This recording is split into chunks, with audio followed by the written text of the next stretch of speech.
அல்லாஹ் தஆலா குர்ஆன்ல சொல்றான், மனிதன் படைக்கப்பட்டதோடைய நோக்கத்தை சொல்லும்போது, ஒமா ஹலகுத்துல் ஜின்ன வல் இன்ஸ இல்லா லியஅபுதூன், நான் மனிதர்களையும் ஜின்களையும் என்னை வணங்குவதற்காகவே அன்றி வேறு எதற்காகவும் படைக்கவில்லைன்னு சொல்றான். என்னை வணங்குவதற்காக நான் படைத்தேன் அப்படின்னு அல்லாஹ் தஆலா சொல்ல, என்னை வணங்குவதற்காகவே அன்றி வேறு எதற்காகவுமே நான் படைக்கலைன்னு சொல்றான். அதாவது நம்ம இந்த உலகத்துல செய்யற ஒவ்வொரு காரியங்களும் வணக்கம் அப்படின்னு இறைவன் சொல்றான். நீ உன்னுடைய தாய் தகப்பனை பார்த்துக்கிறியா, அதுவும் வணக்கம். நீ நல்லா தூங்குறியா, அதுவும் வணக்கம். நீ சாப்பிட்றியா, ஆரோக்கியமா இருக்கியா, அதுவும் வணக்கம்.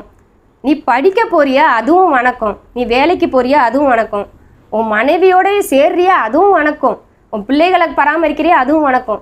இப்படி அல்லாஹ் தஆலா நோன்பு, தொழுகை, ஹஜ்ஜு இந்த மாதிரியான விஷயங்களை எப்படி வணக்கம்னு சொல்கிறானோ, இந்த பக்கம் பார்த்தோன்னா தூக்கத்தில் ஆரம்பித்து எல்லா விஷயங்களும் ஒரு மனிதன் மரணம் வரை செய்கிற செயல்கள் எல்லாமே அவனுடைய நியத்துகளை கொண்டு அது வணக்கமாக ஆயிடுது. அல்லாஹ்க்காக நான் செய்கிறேன் அப்படின்னு சொல்லிட்டு ஒருத்தன் தொழுவை நிற்கும் போது எப்படி அவனுக்கு அந்த தொழுகை ஒரு இபாதத்துன்னு ஆகி அவனுக்கு அதில் நன்மைகள் கிடைக்குதோ, ஒருத்தன் பள்ளிக்கூடம் போகும்போதும் என்னுடைய அல்லாஹ் என் ரப்பு என்ன சொல்லியிருக்கான்னா, நான் நல்லா படித்து மேலே வந்து என்னுடைய குடும்பத்தை நான் காப்பாற்றணும், என்னையை நான் பார்த்துக்கணும், என்னுடைய சமுதாயத்துக்கு நான் ஏதாவது பண்ணணும், அப்போ நான் நல்லா படிக்கணும்.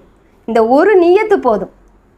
ரசூலுல்லாஹ் சொல்கிறாங்களே, எல்லா செயல்களும் நியத்தை பொறுத்து தான் அமையுது. அதே தொழுகிறவன் அல்லாஹ்க்காக வேண்டி தொழுகாமல் மற்றவங்க என்னை பார்க்குறாங்க அப்படிங்கிறதுக்காக தொழுதானா அந்த இபாதத்தும் இபாதத் இல்லாமல் ஆயிடும்.